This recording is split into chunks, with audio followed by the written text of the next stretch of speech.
જેવું તમારા મનમાં તેવું મારા મનમાં હોય। 4 યુગ હતા, સત્યયુગ, ત્રેતા, દ્વાપર અને કળિયુગ। તે ભગવાન પાસે ગયા। તેમાં કલયુગનો ભગવાને બહુ જ સત્કાર કર્યો। તે જોઈ ત્રણેય યુગના મનમાં આશ્ચર્ય થયું છે, આ મહાઅધમ કહેવાય અને તેનો ભગવાને બહુ જ સત્કાર કર્યો તે શું?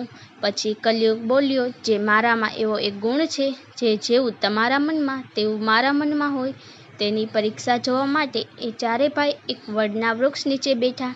તેની પાસે એક વાવ હતી। ત્યાં 4 ચોર રાજાનો ખજાનો ફાડીને દ્રવ્ય લઈને આવ્યા। તે ચારે જણાએ વિચાર કર્યો છે, આપણે 10-15 ગાંવ દૂર આવ્યા છીએ અને આપણી પાસે દ્રવ્ય ઘણું છે અને પાણી પીવાને માટે વાવ સારી છે અને વડનો છાંયો પણ સારો છે, માટે અહીં વિશ્રાંતિ લઈ અને કાંઈક ખોરાક ખાઈએ।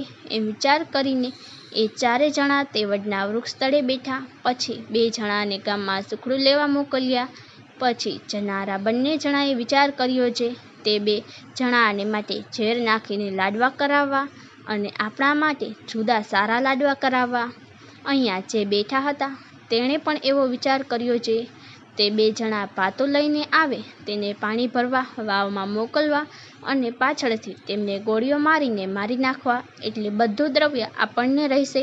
ખોરાક લેવા જનારે વિચાર કર્યો છે, તેમના માટે જે લાડુ બનાવવા તેમાં ઘી, સાકર વિશેષ નાખવું અને તે ખાશે એટલે મરી જશે અને દ્રવ્ય બધું આપણે બંનેને રહેશે।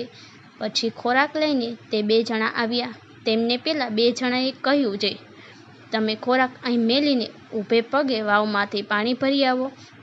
પછી બંને જણાઓ વાવમાં પાણી ભરવા ગયા। તેવામાં જ પાછળથી બંદૂકની ગોળીએ કરીને તેમને મારી નાખ્યા। પછી તે બંને જણા ખાવા બેઠા અને ભાતું જુએ તો અડધા લાડવામાં ઘી, સાકર વધારે માલુમ પડ્યું। પછી બંને જણાએ વિચાર કર્યો છે, જુઓ ને માણા કેવા લુચ્ચા છે, પોતાના સારું વધારે ઘી નાખીને લાડવા કરાવ્યા છે, માટે લાવો આપણે પ્રથમ તે ખાઈએ। પછી બંને જણાએ તે લાડવા ખાધા કે તુરંત મૃત્યુ પામ્યા। તે જોઈ ત્રણેય યુગ આશ્ચર્ય પામ્યા।